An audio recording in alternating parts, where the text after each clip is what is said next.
Okay, అందరికీ నమస్కారం. పెద్దలు గౌరవనీయుడు మల్లు రవితో పాటు వారితో పాటు మా సీనియర్ స్పోక్స్ పర్సన్ అందరు కలిసి వాళ్ళ మీతో మాట్లాడడం ముఖ్య ఉద్దేశం 10 ఏళ్ళు 2014లో ఆంధ్ర అనే పదం మీద విపరీతమైన విషం కక్కుతూ అవసరమైనంత మేరకు సెంటిమెంట్ని రాజేసి ఆనాడు ఆ సెంటిమెంట్ని పరిపూర్ణంగా వాడుకున్నటువంటి కేసీఆర్ కుటుంబ సభ్యులు తీరా తెలంగాణ సోనియా గాంధీ పుణ్యమాను వచ్చిన తర్వాత ఆ సెంటిమెంట్నంతా కూడా వారి కుటుంబం స్వలాభం కోసం వారి అవసరాల కోసం వాడుకొని అసలు తెలంగాణ యాస భాష సాంప్రదాయం అన్నిటి కూడా 10 ఏళ్లుగా మరిపించినటువంటి ఘనత కేసీఆర్ కుటుంబ సభ్యులది.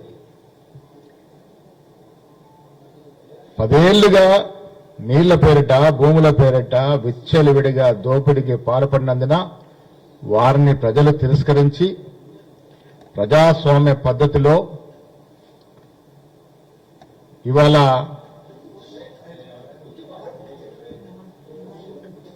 కాంగ్రెస్ పార్టీని తెలంగాణ ప్రజలు గెలిపించినారు.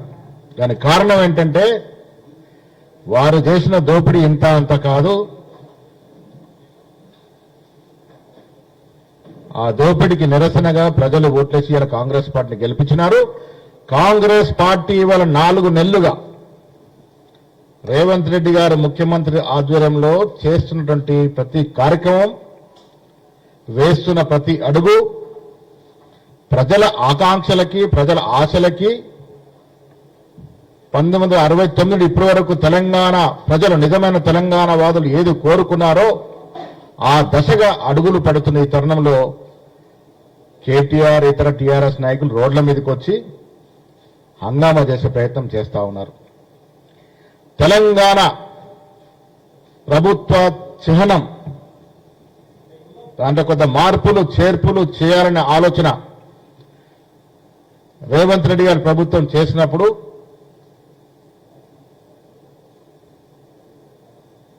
తెలంగాణ ఎంబ్లంలో చిహ్నంలో అసలు తెలంగాణ రావటానికి కారకులైనటువంటి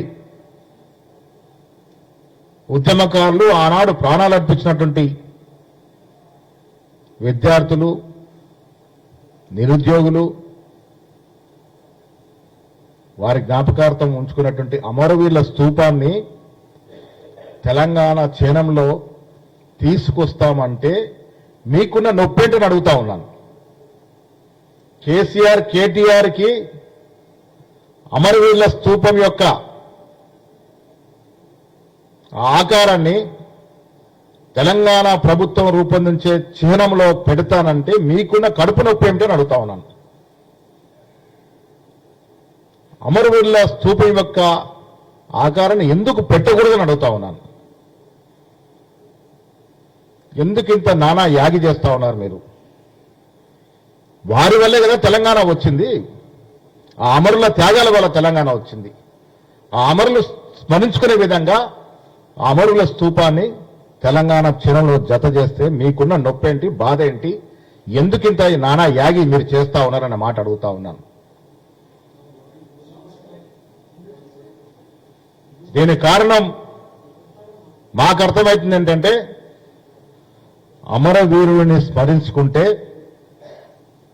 ఇప్పటి వరకు నేనే సర్వం అనుకున్నటువంటి కేసీఆర్, అసలు ఏ త్యాగము చేయని కేసీఆర్ నటించి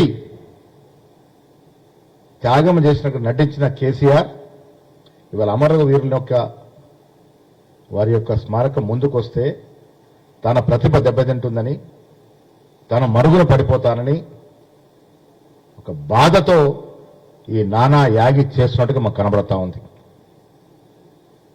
వెనక్కి తగ్గేది లేదు. రేవంత్ రెడ్డి గారి ఆలోచన తెలంగాణ వాదులు కవులు, కళాకారులు, మేధావులు ఏదైతే కోరుకుంటున్నారో, ఏ విధంగా అయితే ప్రభుత్వం యొక్క చిహ్నం ఉండాలనుకుంటున్నారో ఆ విధంగానే తీర్చిదిద్దుతాము. తెలంగాణ ప్రజల యొక్క కోరిక, వారి ఆకాంక్ష, వారి ఆశల్ని నెరవేరుస్తామనే మాట, మేము దాంట్లో ముందుకు పోతామనే మాట కూడా ఈ సందర్భంగా మనవి చేస్తా ఉన్నాం. నేను మళ్ళీ అడుగుతా ఉన్నాను, తెలంగాణ అమరవీరుల కోసం కట్టినటువంటి మీ పెద్ద ఆకారం ఎన్ని కోట్లు వెచ్చించారు దాని మీద? దాదాపు 100 కోట్ల. ఆ ఆకారంలో ఒక్క అమరవీరుడి యొక్క పేరన్న చెక్కినారా మీరని అడుగుతా ఉన్నాను.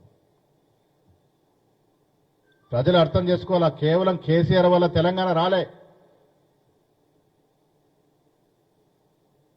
హరీష్ రావు లాంటి, కేటీఆర్ లాంటి బూటకి నాటకాలతో తెలంగాణ రాలే. ఇవాళ కేంద్రం తెలంగాణ ఇచ్చిందంటే, సోనియా గాంధీ గారు తెలంగాణ ఇచ్చినారంటే ఇక్కడ చాలా మంది అసలు బారుతా ఉన్నారు, అమరులేచిన బాధతో తెలంగాణ ఇవ్వడం జరిగింది.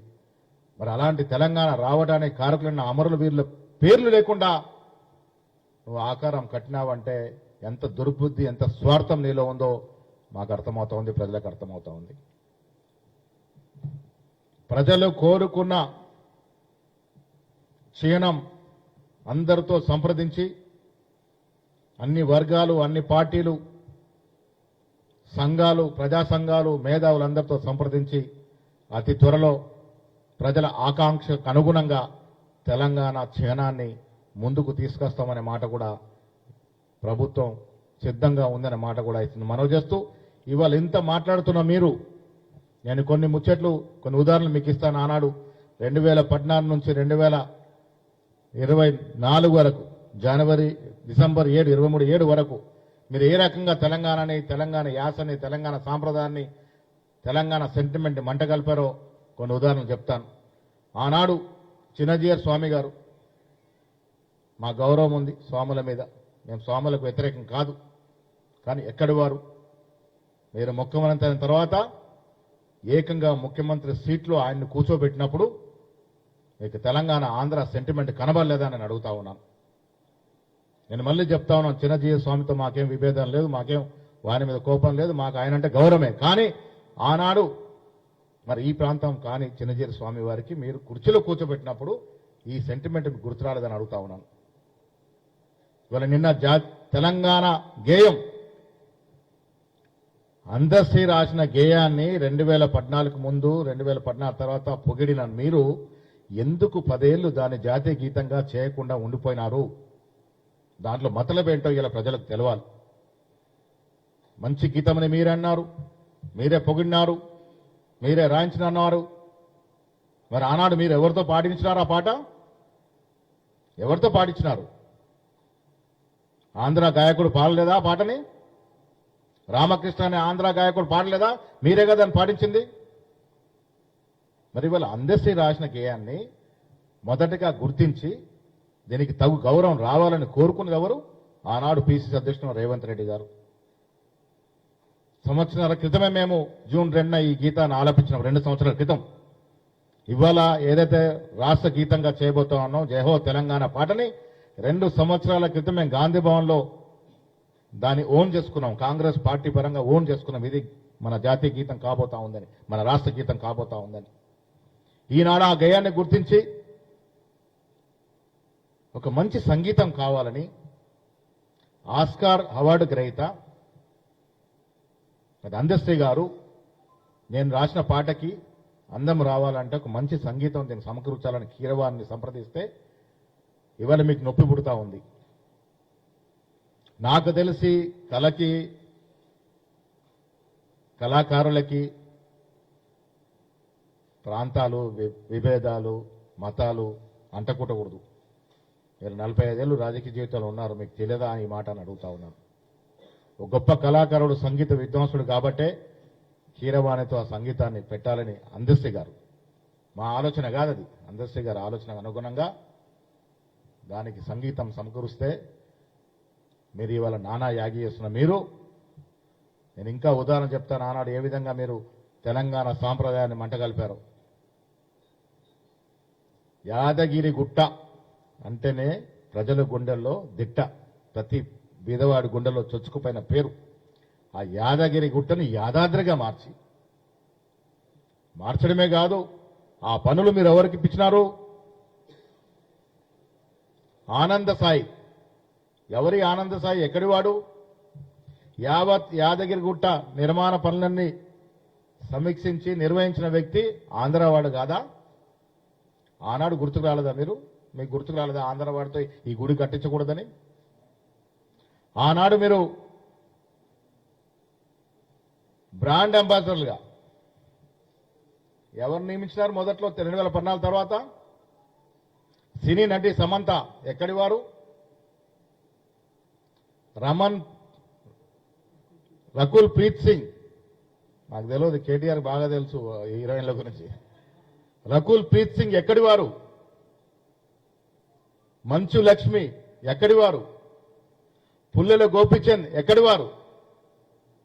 వీరి పట్ల మాకేం ఇది లేదు, మాకేం విభేదం లేదు, వాళ్ళతో ఏం ఇది లేదు. కానీ వారిని ఆనాడు మీరు బ్రాండ్ అంబాసిడర్గా నియమించుకున్నప్పుడు అప్పుడు ఆంధ్ర తెలంగాణ గుర్తుకు రాలేదా కేటీఆర్? అంటే మీరు చేసే ఒకటి, మేము చేసే ఒకటి. ఆంధ్ర బిర్యానీ అంటే పనికిరాందని మాట్లాడిన మీరు ఆనాడు రోజా ఇంటికెళ్ళి చేపల పులుసు బిర్యానీ తిన్నప్పుడు ఆంధ్ర తెలంగాణ వంటకాలు తేడా తెలియలేదా మీకు? మీరు ప్రతిష్టాత్మక కట్టినటువంటి కాళేశ్వరం ప్రాజెక్టు మీకు అది ప్రతిష్టారు, మాకు కాదు. మేము ఈ రోజు కూడా అదొక పనికిరాని ప్రాజెక్టు కట్టారు, డబ్బులని వృధా చేశారని చెప్తాం. కానీ ఆ ప్రాజెక్టు కట్టినప్పుడు ఎవరిని పిలిచినారు మీరు ప్రారంభోత్సవానికి? జగన్మోహన్ రెడ్డి ఆంధ్ర ముఖ్యమంత్రిని పిలిచి మీరు ప్రారంభం చేసుకోలేదా? అప్పుడు గుర్తుకు రాలేదా మీకు? ఏ ఉద్యమకారులతోనో ఈ రాష్ట్రం కోసం అసలు బాసినటువంటి అమరులైనటువంటి తల్లిదండ్రులతో ఆ కార్యక్రమం నిర్వహించుకునే అవకాశం ఉండే కదా, ఎందుకు మీకు గుర్తు రాలేదు ఆ రోజు? ఎందుకు ఆంధ్ర ముఖ్యమంత్రిని పిలిచినారు? అదే కాకుండా కీరవాణి విషయంలో కూడా, కీరవాణికి ట్రిపుల్ ఆర్ సినిమాలో ఆస్కర్ అవార్డుకి ఎంపికైనప్పుడు మీరిద్దరు తండ్రి కొడుకులు ఘనంగా ట్వీట్ చేయలేదా? ఇప్పుడు రాష్ట్ర గీతంగా చేయాలనుకున్నప్పుడు చరిత్రలో నిలిచిపోయే గీతం కాబట్టి ఒక మంచి సంగీతం ఉండాలని కీరవాణితో అందశ్రీ గారు జయిస్తే మీకు ఇవాళ నొప్పి కనబడతా ఉంది. శారదాపీఠం భూములు తెలంగాణలో ఇచ్చినప్పుడు ఆ పీఠాధిపతి ఆంధ్రవాడని గుర్తు కాలేదా మీకు? ఇలా చెబుతూ పోతే అసలు తెలంగాణ అనే పదాన్ని మీ పార్టీకి తీసేసినారు మీరు. తెలంగాణ రాష్ట్ర సమితి భారత రాష్ట్ర సమితి చేసినప్పుడే మీరు తెలంగాణ ప్రజల గుండెల్లో నుంచి చెరిగిపోయినారు. అందుకే మిమ్మల్ని ఇంటికి పంపించినారు. ప్రతి చోట మీ 10 ఏళ్ల పాలనలో పెద్ద పెద్ద కాంట్రాక్టులు చేసిన వారు ఎవరండి? చిన్న చిత్కర తెలంగాణ కాంట్రాక్టులకి ఏమైనా పనులు ఇచ్చినారా? పెద్ద పెద్ద కాంట్రాక్టులు ఎవరికి అప్పచెప్పినారు మీరు? ఇన్ని చేసి ఇవాళ ప్రజలు మిమ్మల్ని ఇంట్లో కూర్చోబెడితే అక్కస్తో మా మీద విమర్శలు చేస్తా ఉన్నారు. నేను మళ్ళీ చెప్తా ఉన్నాను, కాంగ్రెస్ పార్టీ ఎన్నికలకు ముందు తెలంగాణ నిజమైనటువంటి తెలంగాణ వాదుల నుండి కవులు, కళాకారులు, ప్రజా సంఘాలు, కుల సంఘాలు, వివిధ రకాల పార్టీలు, రాజకీయ పార్టీల నుంచి క్రోడీకరించినటువంటి సమాచారం మేరకే ఏదైతే తెలంగాణకు బాగుంటుందో, ఏ కార్యక్రమం చేస్తే తెలంగాణ ప్రజలు హర్షిస్తారో, ఆనందపడతారో అవే మేమన్నీ కూడా మేనిఫెస్టోలో పెట్టడం జరిగింది. దాని ఆధారంగానే వాళ్ళ ప్రభుత్వం నడుస్తూ ఉంది. అవి 6 గ్యారంటీలు కావచ్చు, టీఎస్ నుంచి టీజీకి మార్పు కావచ్చు, రిజిస్ట్రేషన్లది, జయహో తెలంగాణ పాటని రాష్ట్ర గీతంగా ఎంచుకోవడం కావచ్చు, ఇవాళ రాష్ట్ర ప్రభుత్వ చిహ్నాన్ని దాంట్లో అమరవీరుల స్తూపం చేర్చడం కావచ్చు. ఇవన్నీ కూడా ఏ ఒక్క రేవంత్ రెడ్డి గారో లేక ఉత్తమ్ కుమార్ రెడ్డి గారో బట్టి గారో ఆలోచన కాదు. ఇది ప్రజల నుండి వచ్చినటువంటి కోరిక, ప్రజల వద్ద సేకరించిన సమాచారం ప్రజల ఆకాంక్షకు అనుగుణంగానే మేము చేస్తా ఉన్నాము. నేను మళ్ళీ అడుగుతా ఉన్నాను, అమరవీరుల స్తూపాన్ని ప్రభుత్వ చిహ్నంలో చేరుస్తే మీకున్న నొప్పేంటి? చార్మినార్ తీసేస్తున్నాను, కళాతోరణం తీసేస్తున్నాను, నానా గొగ్గాలు పెట్టి లేని ఉన్నట్టుగా ఉన్నది లేనట్టుగా చూపించి ప్రజల్ని మభ్యపెట్టే ప్రయత్నం చేస్తా ఉన్నారు. అమరవీరుల స్తూపం ప్రభుత్వ ఏర్పడబోయే చిహ్నంలో ఉండాలనేది ప్రజల ఆకాంక్ష. అమరులైనారు కాబట్టి తెలంగాణ వచ్చింది. ఆ అమరుల్ని జీవితాంతం తెలంగాణ రాష్ట్రం ఉన్నంత కాలం అమరులు ఆ చిహ్నంలో ఉంటే మనకి స్ఫూర్తి, మన రాబోయే తరాలకు అది స్ఫూర్తి. దాన్ని చేర్చడానికి కేటీఆర్ కానీ కేసీఆర్ కానీ టీఆర్ఎస్ నాయకులు కానీ ఎందుకు వ్యతిరేకిస్తున్నారో ప్రజలకు చెప్పాల్సిన అవసరం ఉన్నది. ఇది ఒక్కరి నిర్ణయం కాదు.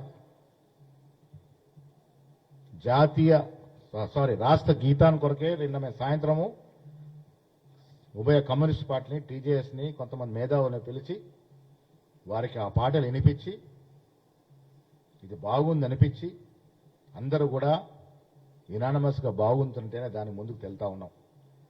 చీనం విషయంలో కూడా ఇంకా సంప్రదింపులు జరుగుతూ ఉన్నాయి. తప్పకుండా ప్రజలు కోరుకున్న విధంగానే ప్రజల ఆకాంక్షలకు అనుగుణంగానే అమరులు ఏదైతే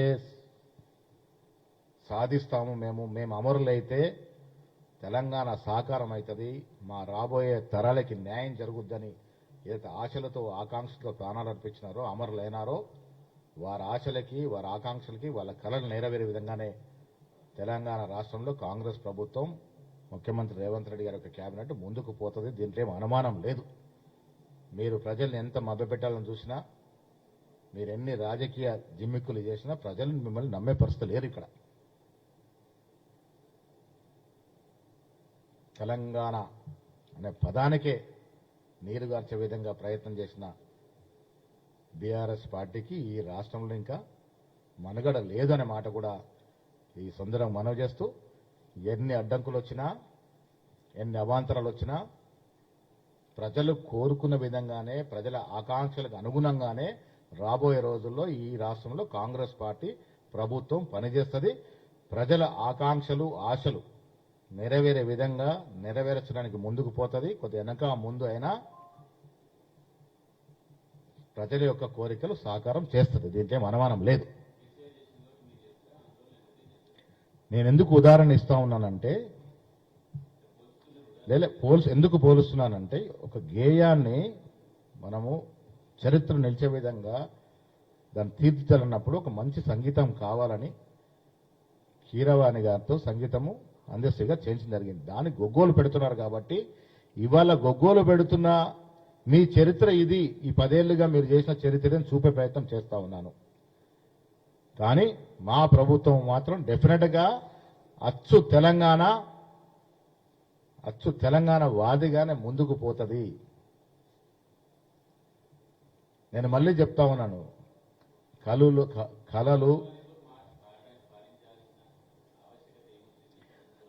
కీరవాణి ప్రభుత్వం కాదది నిర్ణయం చేసింది. అందశ్రీ గారు పాట రాసినారు. అందశ్రీ గారు రాసిన పాటని యథావధిగా ప్రభుత్వం మా పార్టీ దాన్ని ఓన్ చేసుకుంది. పాట బాగుంది కాబట్టి ఆ పాటని ఏ విధంగా ముందుకు తీసుకెళ్లాలో, ఏ విధంగా దీనికి ఇంకా కళాత్మకంగా చేయాలనే నిర్ణయం అందశ్రీ గారు చేస్తారు. అందశ్రీ గారి కోరిక మేరకే కీరవాణితో సంగీతం చేయిస్తా ఉన్నారు. దీంట్లో ప్రభుత్వ ప్రమేయం కానీ రేవంత్ రెడ్డి గారి ప్రమేయం కానీ లేదు. అందశ్రీ గారి పాట అందశ్రీ గారి ఇష్టానుసారంగా నడుస్తూ ఉంది.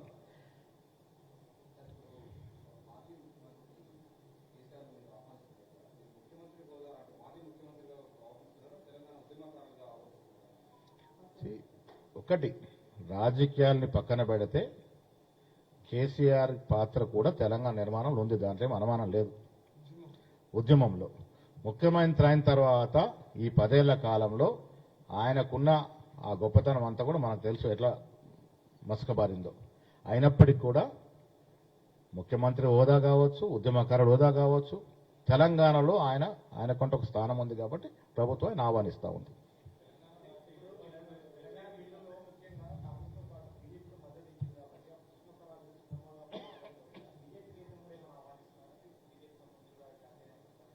ఆలోచిస్తా ఉన్నారు. ముఖ్యమంత్రి గారు కేబినెట్ నిర్ణయం తీసుకుంటుంది, దాంట్లో డెఫినెట్గా నిర్ణయం తీసుకుంటుంది. దాంట్లో నిర్ణయం తీసుకుంటారు కేబినెట్. సోనియా గాంధీ బీజేపీ వారితో పాటు ఒక బీజేపీ కాదు, ఆ రోజు దాదాపు 10-15 పార్టీలు జాతీయ స్థాయిలో మనకు సపోర్ట్ చేసినాయి. ఆనాడు ఆర్జేడీ పాస్వాన్ కావచ్చు, లోక్దళ్ కావచ్చు, అత్యధిక ఎంపీజీలు కూడా సహకారం చేసింది. కానీ దీనికి తెలంగాణ రావటానికి పరిపూర్ణంగా మెజారిటీ శాతం యొక్క దీంట్లో ప్రోత్సాహం కానీ అకుంఠ దీక్ష కానీ సోనియా గాంధీ గారిది. సోనియా గాంధీ గారు తలుచుకోకుండా ఇవాళ తెలంగాణ వచ్చేదే కాదు. బీజేపీ వారి యొక్క సపోర్టు సహకారం కూడా ఉంది దాంట్లో. కానీ బీజేపీ వారు అధికారంలో ఉన్నప్పుడు 2 సార్లు ఎన్డీఏ ప్రభుత్వంలో ఇస్తామని చెప్పి కాకినాడలో ఒక ఓటు 2 రాష్ట్రాలని చెప్పి కూడా చేయలేకపోయినారు. కానీ యూపీఏ ప్రభుత్వమే చేయగలిగింది, సోనియా గాంధీ గారి ప్రోద్బలంతో అయ్యింది.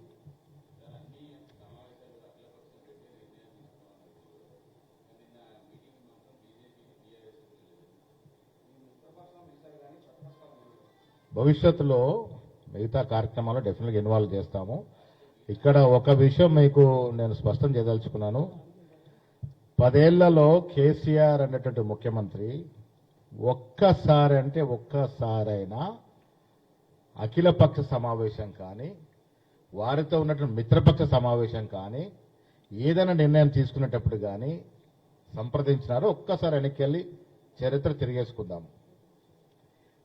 10 ఏళ్ళలో జరిగినటువంటి కార్యక్రమాలన్నీ కూడా ఏకపక్షమే. ఏమని డెఫినెట్గా ఈ రోజు ఏదైతే మేము ఎన్నికల ముందు చెప్పినాం, ఇప్పుడు అదే చేస్తా ఉన్నాం, భవిష్యత్తు అదే చేస్తాం. సమిష్టి నిర్ణయం ఉంటుంది. కేసీఆర్ గారు నిద్ర లేచి ఏదనుకుంటే అది జీవోగా మారేది. మా దగ్గర అట్లా కాదు. మాకు క్యాబినెట్ ఉంది, క్యాబినెట్ మంత్రులతో చర్చిస్తా ఉన్నారు, పార్టీ విధానం ఉంది, పార్టీ పెద్దలతో చర్చిస్తా ఉన్నారు. రేవంత్ రెడ్డి గారు తీసుకునే ప్రతి నిర్ణయంలో సమిష్టి నిర్ణయం, అది అందరితో చర్చించిన తర్వాతే చేస్తా ఉన్నారు. గేయాన్ని రాష్ట్ర గేయంగా మార్చడానికి 10 రోజులుగా శ్రమ పడతా ఉన్నారు. రకరకాల కళాకారులతో, రకరకాల పెద్దలతో, వివిధ పార్టీలతో మాట్లాడుతూ ఉన్నారు. ఎందుకు మాట్లాడుతూ ఉన్నారు? ఇదో కలెక్టివ్నెస్ ఉండాలి. తెలంగాణ అనేది ఏ ఒక్కరి సొత్తు కాదు, అందరి సొత్తు, అందరు కలెక్టివ్గా ఉండాలనే ఉద్దేశంతో చేస్తా ఉన్నారు. భవిష్యత్తులో కూడా నిజమైన ప్రజాస్వామ్యతంగానే ప్రభుత్వం నడుస్తుంది. డిక్టేటర్షిప్ ఉండదు, రాష్ట్రంలో ఏకఛత్రాధిపత్య పాలన ఉండదు.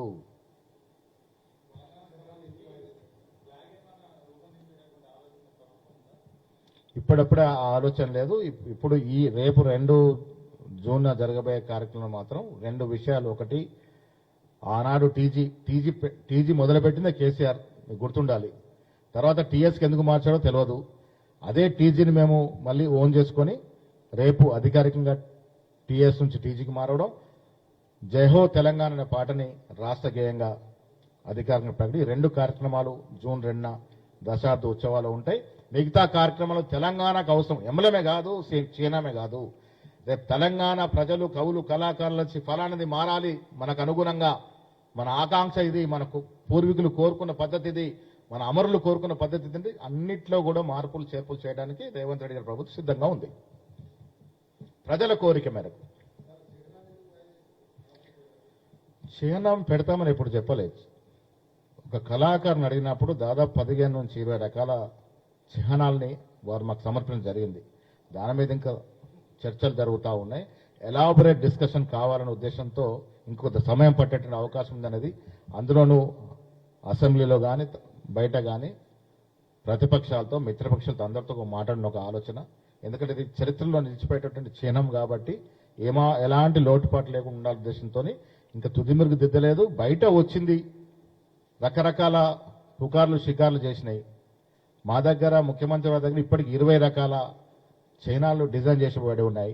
వాటన్నిటిలో ఏది మంచిదవుతుందో, ఏది మెజారిటీ ప్రజలు, మెజారిటీ మేధావులు కోరుకుంటారో ఆ ఎంబ్లాన్ని తీర్చిదిద్దే అవకాశం ఉంటుంది.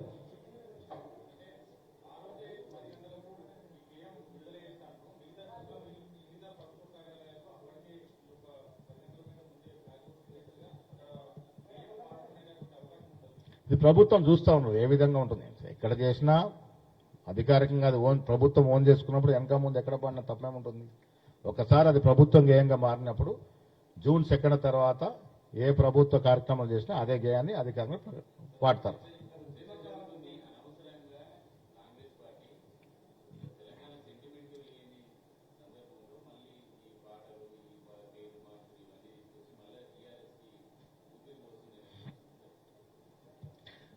అంటే ఎవరైనా వాళ్ళని మిత్రులు ఇంకా ఊపిరి వస్తుంది టీఆర్ఎస్ అనుకుంటారేమో కానీ భ్రమపడుతున్నారేమో కానీ నాకు తెలిసి మేము ఎన్నికలకు ముందు ఒక మాట చెప్పుకోవడం జరిగింది. ఈ ఎన్నికల్లో ఎవరు గెలుస్తారో వారితో పాటు ఒక మతతత్వ పార్టీ రేపటి రోజుల్లో ఈ రాష్ట్రంలో ఉంటాయి. నేను ఇవాళ రాజకీయాలు మాట్లాడదలుచుకోలేదు కానీ వచ్చే రోజుల్లో ఈ రాష్ట్రంలో 2 పార్టీలు ఉంటాయి, అది మీకు తెలుసు. అమరవీరుల కుటుంబాల యొక్క తల్లిదండ్రులను పిలిచి వారికి సముచిత స్థాయిలో సత్కారం చేసుకోవాలని. కేసీఆర్ అనేవాడు 10 ఏళ్లుగా అన్నీ నేనే, నా వల్లే తెలంగాణని భ్రమ పలికినాడు. అతను నమ్మే ప్రయత్నం చేసినాడు. తనకు తానుగా చక్రవర్తిలాగా వ్యవహరించిన తీరు మనందరూ తెలుసు. మా పరిస్థితి కాదు. తెలంగాణ కోసం ఎవరైతే త్యాగం చేశారో వారందరికీ కూడా గౌరవం దక్కాలి. దానికోసమే ప్రయత్నం. అన్నీ కూడా పరిశీలనలో ఉన్నాయి. మేము వచ్చి 3 నెలల 42 రోజులు 44 రోజులు అయింది. ఈ 3 నెలల 44 రోజుల్లో కూడా మీరు మా అడుగులు చూశారు. రేవంత్ రెడ్డి గారి యొక్క పాలనా విధానం చూశారు, ఏ రకంగా పోతుందో చూశారు. సో డెఫినెట్ గా మళ్ళీ చెప్తా ఉన్నాను, ప్రజల ఆకాంక్షలు ఆశలు ఏ విధంగా ఉన్నాయో ఆ రకంగా నడుస్తుంది. ఇప్పుడు పెద్దలు మల్లురవి గారు మాట్లాడతారు.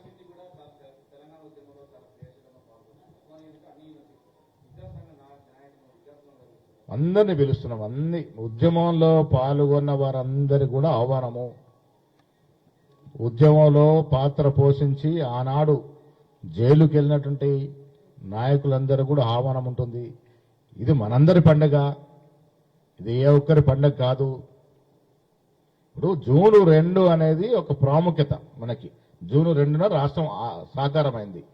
టిఆర్ఎస్ వారు ఆ జూన్ 2 అనే పదానికి ఆ జూన్ 2 ఆ తేదీని అపాసం చేసే విధంగా జూన్ 1 కార్యక్రమాలు చేస్తా ఉన్నారట. ఏ రకంగా ఇది వారికి మంచిగా అనిపిస్తుంది అర్థం అవుతలేదు నాకు.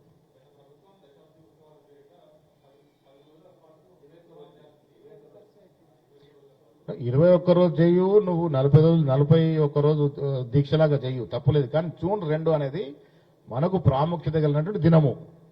ఆ రోజు తెలంగాణ ఆవిర్భావం అయింది. ఆ రోజు చేయాలి కదా.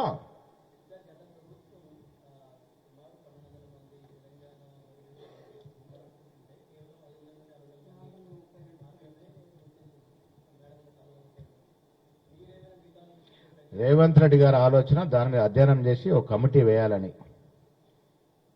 జరిగిన లోటుపాట్లు తప్పిదాలు చాలా మంది మిస్ అయినారు. నిజమైన తెలంగాణ వాదులు చాలా మందికి అవకాశం లేకుండా పోయిందన్నది మీలాంటి మిత్రులు చెప్తున్న మాట.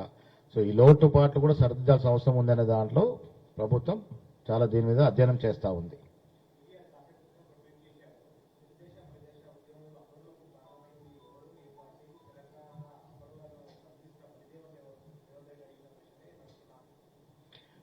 ఒక రాష్ట్రాన్ని ఒక రాష్ట్రం విడదీయాలంటే ఎంత పెద్ద ప్రక్రియ ఉంటుందో, ఎంత పెద్ద ప్రాసెస్ ఉంటుందో మనందరూ తెలుసు. సోనియా గాంధీ మదిలో తెలంగాణ ఇవ్వాలని ఉందే కాబట్టే ఆనాడు ఎన్ని పార్టీలు వ్యతిరేకం చేసినా with in the party out side party ఎంత వ్యతిరేకత వచ్చినా ఇవ్వాలనుకుంది కాబట్టి ఇచ్చింది. ఆ ఇచ్చే క్రమంలో కొన్ని ఆటుపాటు జరిగి ఉండొచ్చు. ఇది పెద్ద ఉద్యమం. ఒక రాష్ట్రాన్ని ఒక రాష్ట్రం నుంచి విడదీయాలి అంటే పెద్ద ఉద్యమం. అల్టిమేట్ గా సోనియా గాంధీ తెలంగాణ ఇచ్చినారా లేదా అనేది ఇవాళ మనకు ప్రస్తుతం. పాత ఆయన్ని దవ్వి ఇంకేదో దాని నుంచి ఎలికి తీసే ప్రయత్నం కేటీఆర్ చేస్తాను. దీంట్లో ఏమీ ఉండదు. కేటీఆర్ గారు జనం మధ్యలో సోనియా గాంధీ ఉంది. సోనియా గాంధీ వల్లే తెలంగాణ వచ్చింది.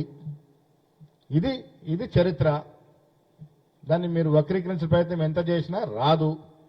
ఆనాడు కేసీఆర్ ముఖ్యమంత్రి ఎట్లయిండు? తెలంగాణను సోనియా గాంధీ గారు ఇస్తే అయ్యిండు. బంగారు తెలంగాణ అన్నారు. ఏ కుటుంబం బంగారమయం అయ్యిందో వాళ్ళని లిస్ట్ ఇవ్వనండి. తెలంగాణ సాకారం అయిన తర్వాత 10 ఏళ్ల మీ పాలనలో ఎన్ని కుటుంబాలు బంగారమయమే అయినాయి? ఎవరికి మీరు న్యాయం చేశారు? ఎన్ని ప్రభుత్వ ఉద్యోగాలు ఇచ్చారు? ఎంత సంపద, తెలంగాణ ప్రజల సంపద ఎంత లూటీ అయింది? ఇవన్నీ కూడా చర్చకు పెట్టుకుందాం. అందుకే ప్రజలు ఇవన్నీ గ్రహించే కాంగ్రెస్ పార్టీ తెలంగాణ ఇచ్చిన పార్టీగా 2 పర్యాలు మేము గెలిపించకపోయినా ఈసారి అవకాశం ఇద్దాం. సోనియా గాంధీ గారు రుణం తీర్చుకున్న ఉద్దేశంతో మాకు అధికారం కట్టబెట్టారు. ప్రాసెస్, ఇట్స్ గవర్నమెంట్ ప్రాసెస్ ఉంటుంది డెఫినెట్ గా. నేను అందుకే చెప్తా ఉన్నాను, ఎవరు కారకులు అంటే ఎవరు చెప్పలేరు. జనరల్ ప్రాసెస్ జరుగుతూ ఉంటుంది. తెలంగాణ అయిన తర్వాత 10 ఏళ్లలో జరిగినటువంటి రైతుల ఆత్మహత్యలు, విద్యార్థుల ఆత్మహత్యలు సగటున తెలంగాణ ఆవిర్భావం తర్వాత కూడా 2వ స్థానంలో తెలంగాణ ఉండింది రైతుల ఆత్మహత్యలో. సగటున రోజుకి 3 రైతులు ఆత్మహత్యలు తీసుకున్న ఈ రాష్ట్రంలో కాదా? సగటున 2 విద్యార్థులు, నిరుద్యోగులు ఈ రాష్ట్రంలో ఆత్మహత్యలు చేసుకుంది వాస్తవం కాదా? దీనికి ఎవరు బాధ్యత? కేసీఆర్ వహిస్తాడా? హరీష్ రావు వహిస్తాడా? కేటీఆర్ వహిస్తాడా? అన్నిటికీ విచిత్రం, ఇలా గొప్పగా చెప్పుకుంటారు కదా కేసీఆర్ కుటుంబం మేము త్యాగదనులమని. వారి కుటుంబంలో ఎవరు ఏ మేరకు త్యాగం చేశారో ఒకసారి స్పష్టంగా మాట్లాడుకుందాం. హరీష్ రావు గారికి కిరోసిన్ పోసుకోవడానికి ఉంటుంది కానీ అగ్గిపెట్ట దొరకదా అని చాలా సందర్భాలు, అది పాతగా అయిపోయింది కానీ అడగకూడదని మళ్ళీ అడుగుతా ఉన్నా. నిజంగా నీకు త్యాగం ఉండుంటే నువ్వు కిరోసిన్ పోసుకున్న వాడివి, మరి ఇంకా మిగతాది ఎందుకు చేసుకోవాలని అడుగుతా ఉన్నాను. అందరూ బ్రతకాలి, అందరూ సజీవంగా ఉండాలని కోరుకుంటాం. మనం ఆత్మహత్య వద్దనే చెప్తాం, ఇప్పుడు కూడా చెప్తా ఉన్నాం. ఎవ్వరు కూడా తొందరపడకూడదు. మంచి రోజులు వచ్చాయి తెలంగాణకి, తొందరపడకూడదనే చెప్తా ఉన్నాం. ఇప్పుడు ఎవరు ఏ రకమైనటువంటి నాటకాలు ఆడారు, తెలంగాణ ఉద్యమం ఒకరు చేస్తే ఎవరు లాభపడ్డారు, ఇవన్నీ మనం చరిత్ర చూసాం 10 ఏళ్లుగా. ప్రజలకు అర్థమైంది, దానికి లోతుగా మాట్లాడాల్సిన అవసరం లేదు. Thank you. మల్లురావు గారు మాట్లాడతారు.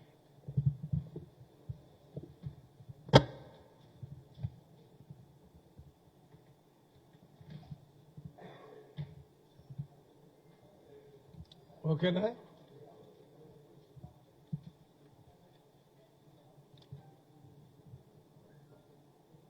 మీడియా మిత్రులందరికీ నమస్కారం.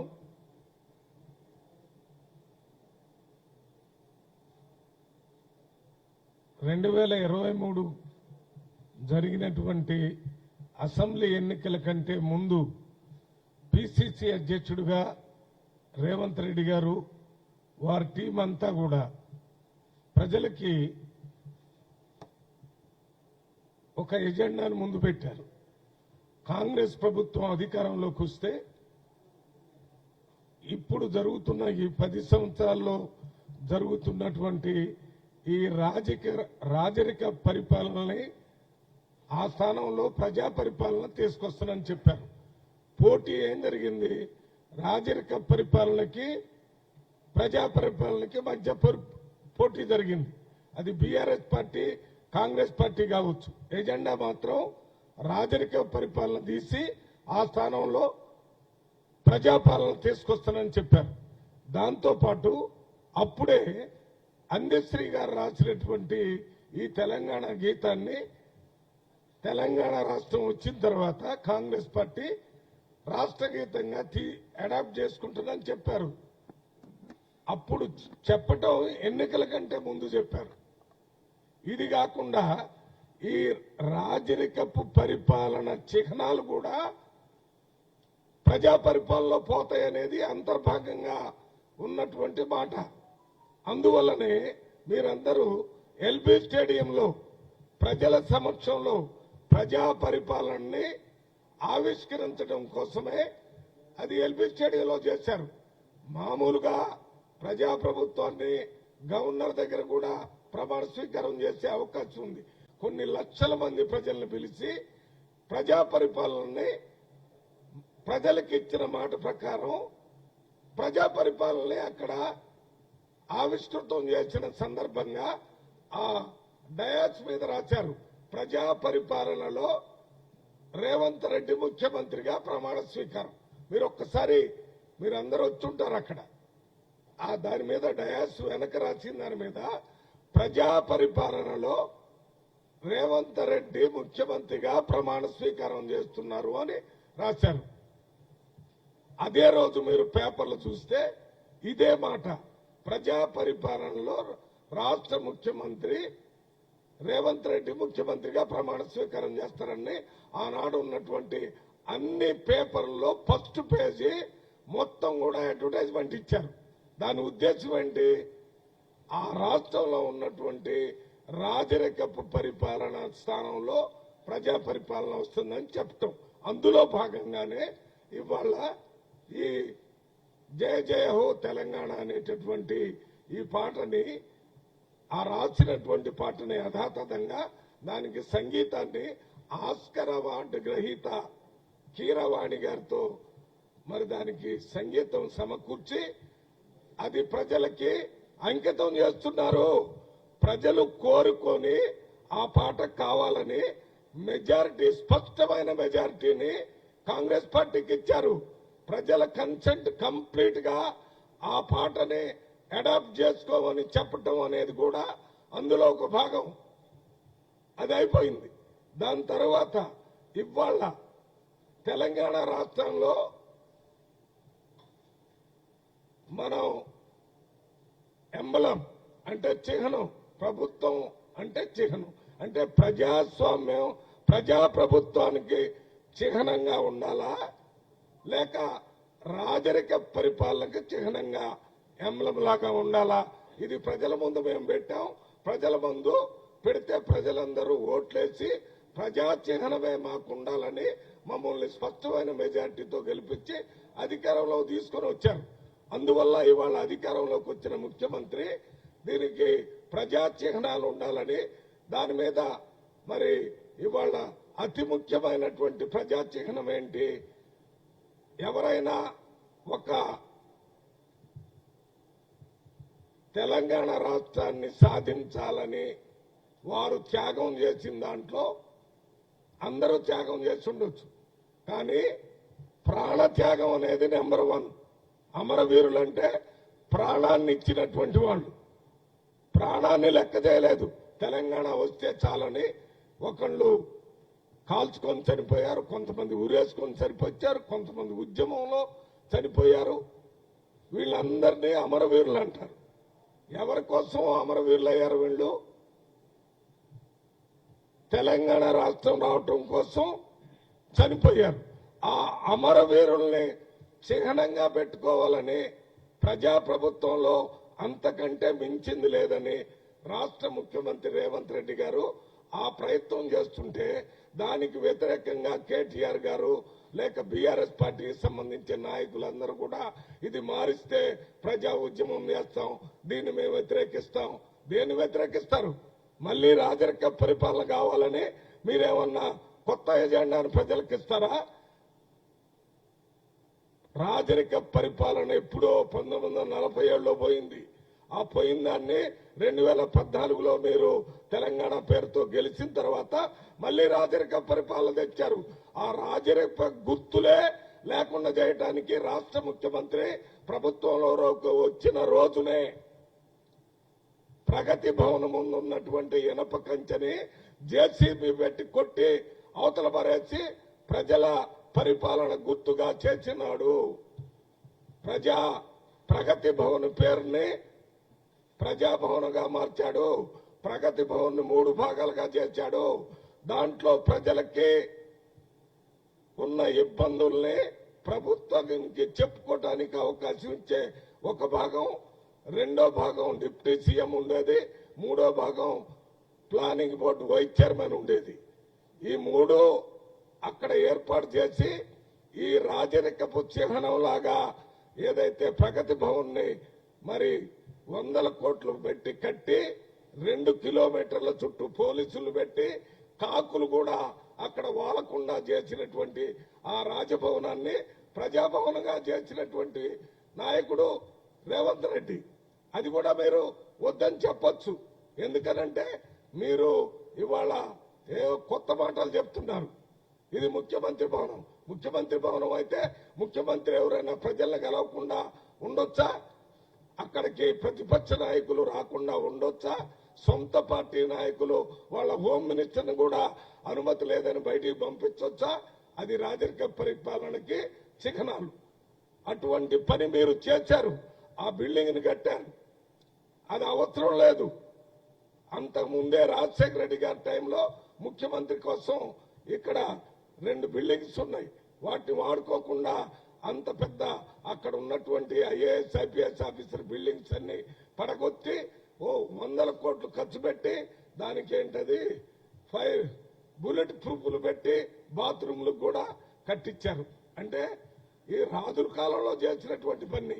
అందువల్లనే మేము ఎన్నికల ముందు రేవంత్ రెడ్డి గారు పబ్లిక్ మీటింగుల్లో మీ మీడియా వాళ్ళతోనే అందరితో చెప్పాడు, ఈ రాజకీయ పరిపాలన దించడానికి కాంగ్రెస్ పార్టీ తరఫున పోరాటం చేస్తామని మాట ఇచ్చాడు. ఆ మాట ప్రకారం ఇది చేస్తున్నాడు. అందువల్లనే నిన్న మీటింగ్ లో ఈ జయహో జయ జయహో తెలంగాణ పాటని ఫైనల్ చేసి రేపు జూన్ 2వ తారీఖున అధికారికంగా ప్రకటిస్తానని చెప్పినందుకు కాంగ్రెస్ పార్టీ తరఫున తెలంగాణ 4 కోట్ల ప్రజల తరఫున ప్రత్యేకంగా రాష్ట్ర ముఖ్యమంత్రికి, కేబినెట్ మొత్తానికి, ఉప ముఖ్యమంత్రికి కూడా ప్రత్యేకంగా ధన్యవాదాలు తెలియజేస్తున్నాం.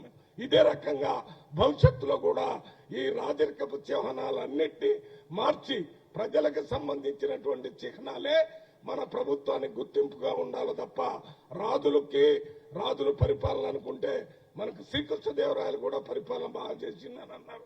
అదే రకంగా అశోకుడు బాగా పరిపాలన హర్షవర్ధనుడు చేశాడన్నాడు. అదే రకంగా అక్బర్ పరిపాలన వీళ్ళందరినీ మంచి చేశారు. బ్రిటిష్ కాలంలో కూడా కొంతమంది పరిపాలన బాగానే చేశారు.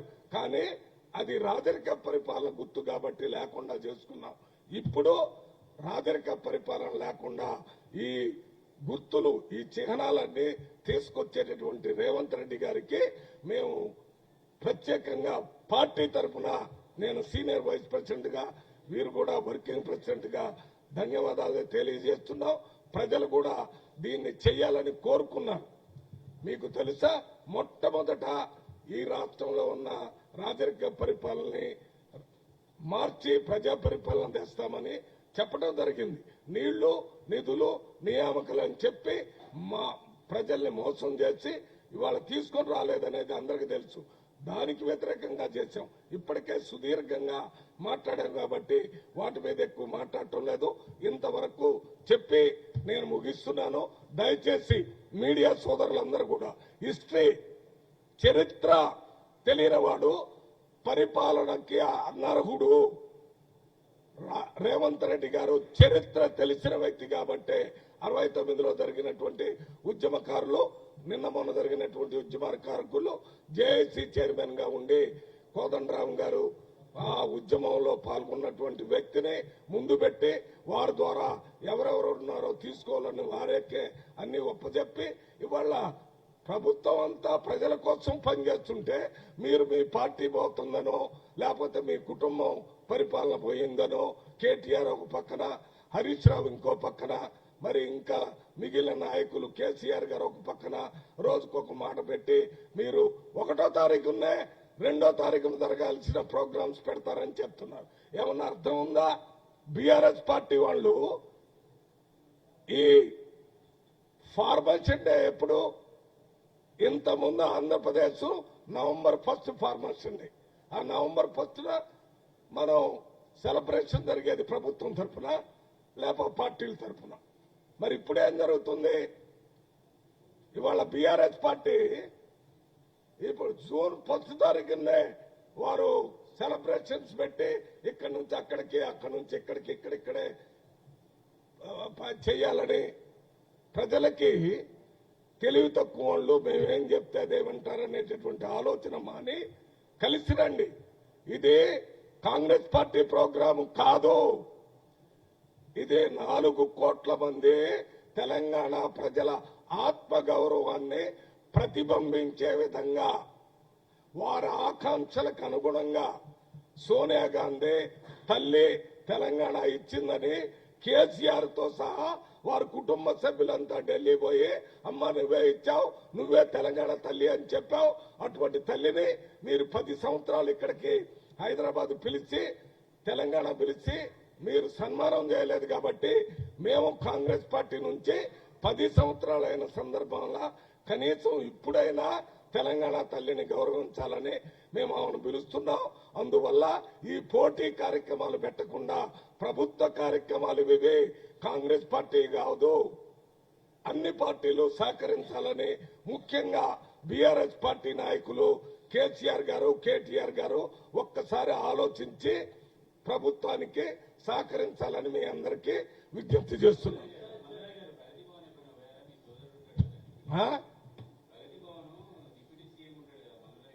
నేను ఇప్పుడే చెప్పాను, భగరతి భవన్ ని అదొక ముఖ్యమంత్రి నివాసంగా చేసి వినాలా చెప్పేది, నేను చెప్పేది వినకుండా మీరే మాట్లాడితే కుదరదు. మీరు మీ ప్రశ్న అర్థమైంది నాకు.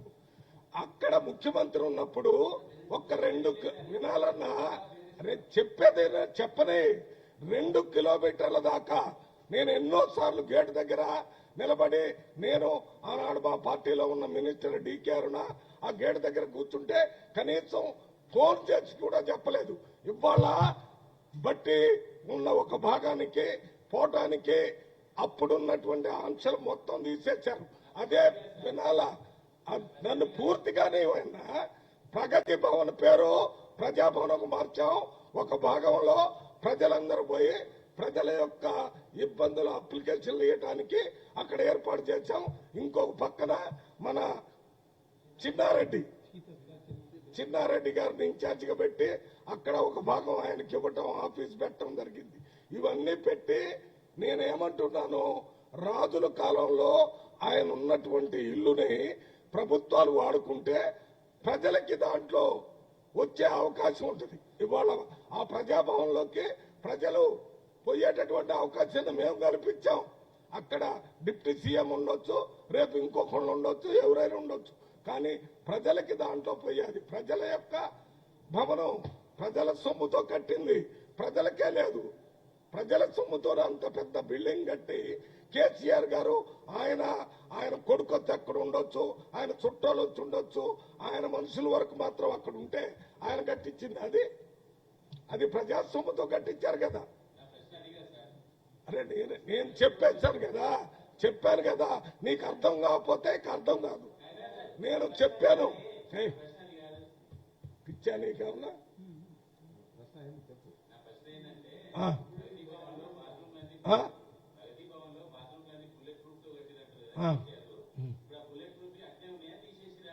అయ్యని నువ్వు నేను పోయి ఒకసారి చూసి తీసే చర్యలో చూద్దాం. కానీ ఆ ప్రగతి భవన్ లో మాత్రం అప్పట్లాగా ప్రజలకి అనుమతి లేకుండా అందుబాటులోకి తీసుకురావటమే ప్రజా పరిపాలన.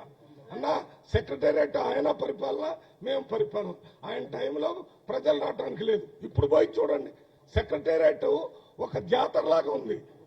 మినిస్టర్ల దగ్గరికి జనం ఉరుకులాడుకుంటా వాళ్ళ సమస్యల మీద. మీరు చూశారు కదా, ప్రభుత్వం మారిన వెంటనే కొన్ని లక్షల అప్లికేషన్లు ప్రగతి భవన్లో ఇచ్చారు. అదే ప్రజాభవన్లో అన్ని అప్లికేషన్లు వచ్చినాయి. మీకు తెలుసా, ఒకసారి మొత్తం అన్ని రూములు చూశారు ప్రజలు పోయి. ఇంతకుముందు ఇదేదో రాజుగారిది ఎట్టుందో అనేది ఎవరికి తెలియదు, నాకు కూడా తెలియదు, మీకు కూడా తెలియదు. కానీ ప్రజలు సింహళంలో ఎట్ట జరిగిందో జరిగింది. ఖమ్మం చెప్పమ్మా.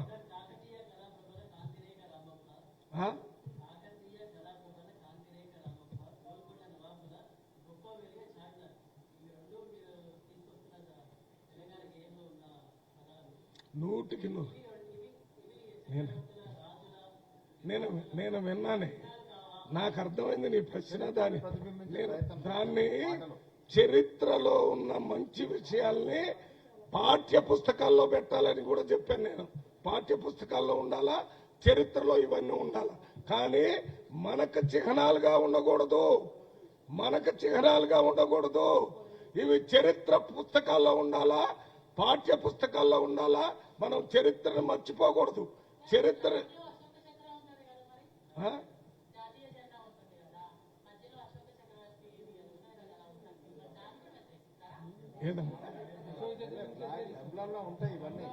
అమ్మా ఏదన్నా ఇది ఉంటదా ఉండదా తర్వాత సంగతి. అది గవర్నమెంట్ ఆఫ్ ఇండియా పెట్టింది, దాన్ని పెడితే పెడతాం.